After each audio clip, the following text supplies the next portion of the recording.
Good morning everyone. આજે આપણે વાત કરીશું ટાઈપ ઓફ હેન્ડ હાઇજીન.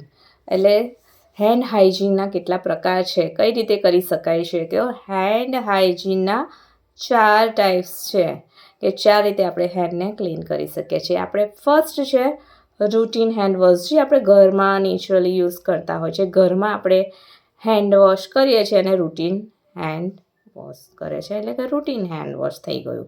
પછી બીજું છે કે antiseptic hand wash. Antiseptic hand wash આપણે હોસ્પિટલમાં યુઝ કરતા હોય છે, કે જેમાં એન્ટીસેપ્ટિક લિક્વિડ આવે છે. એના દ્વારા આપણે પ્રોપર હેન્ડ વોશના જે સ્ટેપ છે એ ફોલો કરતા હોય છે અને એ રીતે આપણે 3 મિનિટ સુધી હેન્ડ વોશ કરતા હોય છે. એ થયું એન્ટીસેપ્ટિક હેન્ડ વોશ. હવે ત્રીજું છે કે એન્ટીસેપ્ટિક હેન્ડ રબ.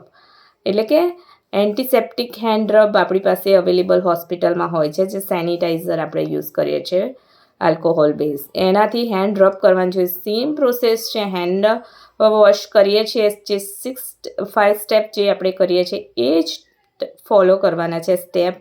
એમાં હેન્ડ રબ કરવાના છે. જે આપણે લિક્વિડ લેતા હતા એની જગ્યાએ હેન્ડ રબ એ જે આપણી પાસે સેનિટાઈઝર છે, સોલ્યુશન છે, આપણે સ્ટરીલિયમ છે, એનો યુઝ કરવાનો છે.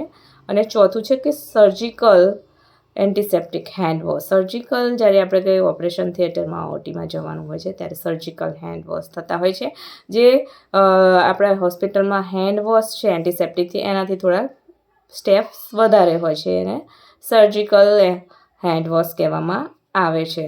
તો આ હેન્ડ હાઇજીન જ્યારે પણ પ્રશ્ન પૂછવામાં આવે છે કે ટાઈપ ઓફ હેન્ડ હાઇજીન, તો દરેકને કન્ફ્યુઝન થતું હોય છે કે આનો આન્સર શું આવે. તો એમાં 4 પ્રકારે થઈ શકે છે. આપણે routine hand wash, antiseptic hand wash, પછી એન્ટીસેપ્ટિક હેન્ડ રબ અને સર્જિકલ હેન્ડ વોશ.